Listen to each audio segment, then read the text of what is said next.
இறைமகன் நீரே. இது இயேசு கிறிஸ்துவுக்குள் பிரியமான என் சகோதர சகோதரிகளே, இந்த நிமிட நெச்சரிக்கை இயேசுவின் நாமத்தில் நான் உங்களை அன்போடு அழைக்கிறேன். இறைமகன் நீரே. கத்தியது எது? பிசாசு. யாரை பார்த்து? இயேசுவை பார்த்து. இயேசுவை பார்த்து பிசாசு அறிக்கை செய்கிறது இறைமகன் என்று.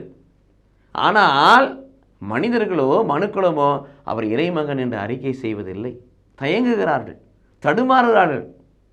ஆனால் பிசாசு அங்கே சொல்லுகிறது நீரே இறைமகன், இறைமகன் நீரே என்று அறிக்கை செய்கிறது.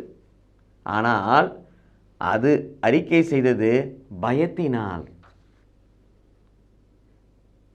நம்மை ஒழிக்க வந்துவிட்டார், நம் வாழ்வுக்கு முடிவு கட்ட வந்துவிட்டார் இந்த பயத்திலே, நம்மை ஓட்ட வந்துவிட்டார் அந்த பயத்திலே அது இறைமகன் நீரே என்று கத்துகிறது. ஆனால் நாமும் இறைமகன் நீரே என்று சொல்வோம், பயத்தினால் அல்ல, பலத்தினால். 1 கொரிந்தியர் 12:3 வாசிக்கிறோம், பரிசுத்த ஆவியின் ஏவுதல் அன்றி யாரும் இயேசுவே ஆண்டவர் என்று சொல்ல முடியாது.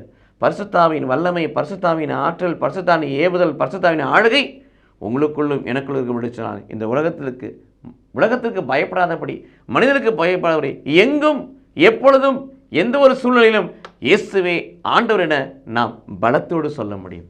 அப்படி சொல்லுகிற பிள்ளைகளாய் மாறுவோம். கடவுள் நம்மை ஆசீர்வதிப்பாராக. ஆமென்.